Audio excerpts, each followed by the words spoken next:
बिस्मिल्लाहिर्रहमानिर्रहीम। देखिए, मसला ये है कि कोई शख्स किसी से मुलाकात के लिए आए तो क्या मेज़बान को मेहमान की ताज़ीम के लिए खड़ा होना चाहिए या फिर खड़ा नहीं होना चाहिए।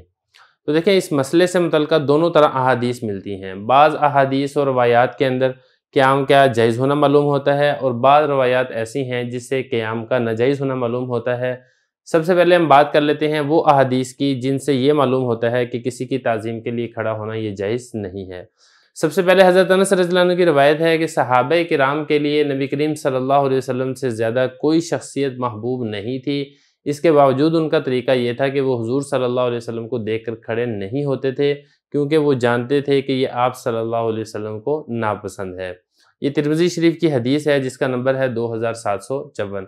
तो देखें, इस हदीस से वाज़ेह तौर पे मालूम हो रहा है कि खड़े होना ये जायज़ नहीं है ताज़ीम के लिए। इसी तरह एक और हदीस है, हज़रत अबू उमामा रज़ियल्लाहु अन्हु बयान करते हैं कि रसूलुल्लाह सल्लल्लाहु अलैहि वसल्लम लाठी का सहारा लेकर बाहर तशरीफ़ लाए तो हम आप सल्लल्लाहु अलैहि वसल्लम की खातिर खड़े हो गए। तो आप सल्लल्लाहु अलैहि वसल्लम ने इरशाद फरमाया, तुम ऐसे ना खड़े हुआ करो जैसे अजमी लोग एक दूसरे की ताज़ीम में खड़े होते हैं। ये दो हदीसें होगी जिससे क़याम का नाजायज़ होना मालूम होता है।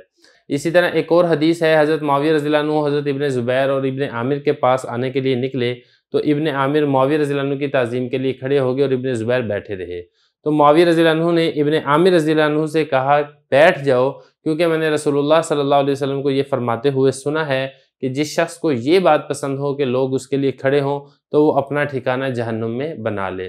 तो इससे भी ये मालूम होता है कि ताज़ीम के लिए खड़े होना जायज़ नहीं है। तो देखिए, इस हदीस का जो मतलब है ये बयान किया गया है कि जो शख्स आ रहा है उसकी दिली ख्वाहिश यही होनी चाहिए कि लोग मेरी ताज़ीम के लिए खड़े ना हों। और अगर वो ख़ुद को बड़ा समझ रहा है, अपने अंदर उसके तकब्बुर है या वो ख़ुद को दूसरों से आला और अफ़ज़ल समझ रहा है और उसकी ख्वाहिश है कि लोग उसकी ताज़ीम के लिए खड़े हों, तो चूँकि इसके दिल के अंदर तकब्बुर है, इसलिए हदीस मुबारक की रोशनी में इसके लिए लोगों को खड़े भी नहीं होना चाहिए और इसके अपने दिल के अंदर भी ये वाली ख्वाहिश नहीं होनी चाहिए कि लोग मेरी ताज़ीम के लिए खड़े हों। अब इसी तरह बाज़ वो अहादीस भी हैं जिनसे क़याम का जायज़ होना भी मालूम होता है। जैसा कि एक हदीस है, एक टुकड़ा है बनु कुरैज़ा से मुतल्लिक़ है। जब बनु कुरैज़ा ने हज़रत साद रज़ियल्लाहु अन्हु को हकम बनाना चाहा था तो वहाँ पर नबी करीम सल्लल्लाहु अलैहि वसल्लम ने सहाबा यानी अंसार की जमात से फरमाया था, कुमू इला सय्यिदिकुम, यानी तुम्हारे जो सरदार आ रहे हैं तुम अपने सरदार के इस्तिकबाल के लिए खड़े हो जाओ। ये मिशकातुल मसाबीह की हदीस है जिसका नंबर है 4695। तो देखिए, इस हदीस के अंदर वाज़ेह तौर पे एक हुक्म दिया जा रहा है कि अगर कोई बड़ा तुम्हारे पास आ रहा है तो तुम उसकी ताज़ीम के लिए खड़े हो जाओ। इसी तरह यही हदीस ग़ज़वा खंदक के मौके के ऊपर भी है। नबी करीम सल्लल्लाहु अलैहि वसल्लम ने इरशाद फरमाया था, कुमू इला सय्यिदिकुम, और यहाँ से भी यही मालूम होता है कि आप सल्लल्लाहु अलैहि वसल्लम के फरमान के मुताबिक कि तुम अपनी कौम के सरदार के लिए खड़े हो जाओ।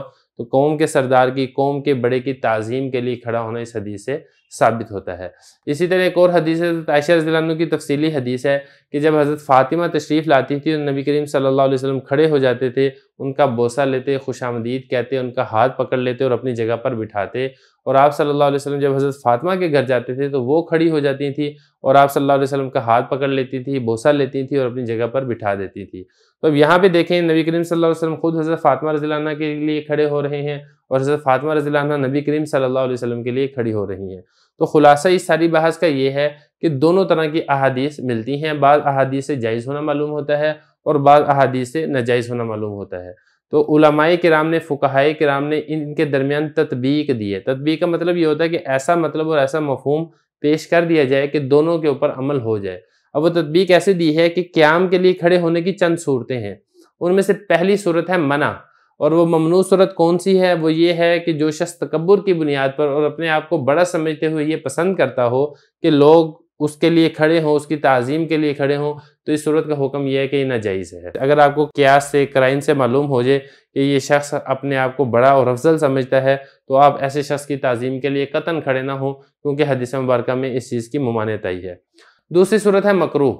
मकरूह सूरत ये है कि जिस शख्स के दिल में तकब्बुर ना हो और ना वो अपने आप को बड़ा समझता हो कि लोग उसकी ताज़ीम के लिए खड़े हों, लेकिन खड़ा होने वाला ये समझता है कि अगर मैं खड़ा ना हुआ तो फिर कुछ नुकसान हो सकता है। तो इस सूरत में हुक्म यह है कि खड़ा होना नापसंदीदा है, लेकिन खड़ा हुआ जा सकता है। मतलब कोई आपके सामने कोई ऐसा हाकिम आ गया, ज़ालिम हाकिम आ गया है और आपको ये अंदेशा है कि अगर मैं इसकी ताज़ीम के लिए खड़ा ना हुआ तो मुझे इसके जुल्म की वजह से कोई नुकसान पहुंच सकता है, तो शरीयत आपको इस चीज़ की रुख्सत देती है कि आप इसकी ताज़ीम के लिए खड़े हो सकते हैं।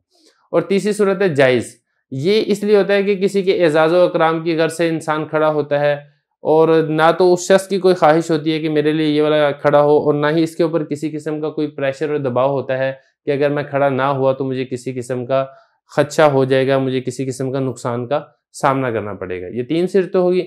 चौथी सूरत है मुस्तहब। मुस्तहब ये है कि कोई शख्स सफ़र से आ रहा है या हमारे खुशी के सलाम व मुसाफ़े के लिए खड़ा होता है, या किसी को कोई नेमत हासिल हो गई है उसको मुबारकबाद देने के लिए खड़ा होता है, या किसी के ऊपर कोई मुसीबत आ गई है उसको तसल्ली देने के लिए, उसको दिलासा देने के लिए खड़ा होता है। तो ऐसी सूरत का हुक्म ये है कि ऐसी सूरत में खड़ा होना ये मुस्तहब है। तो खुलासा ये है कि इस मसले के अंदर तफसील है। बाज़ सूरतों के अंदर खड़ा होना ये नाजायज़ है, जैसे कि हदीस मुबारक से मालूम होता है, और बाज़ सूरतों के अंदर खड़ा होना ना सिर्फ जायज़ बल्कि मुस्तहब है।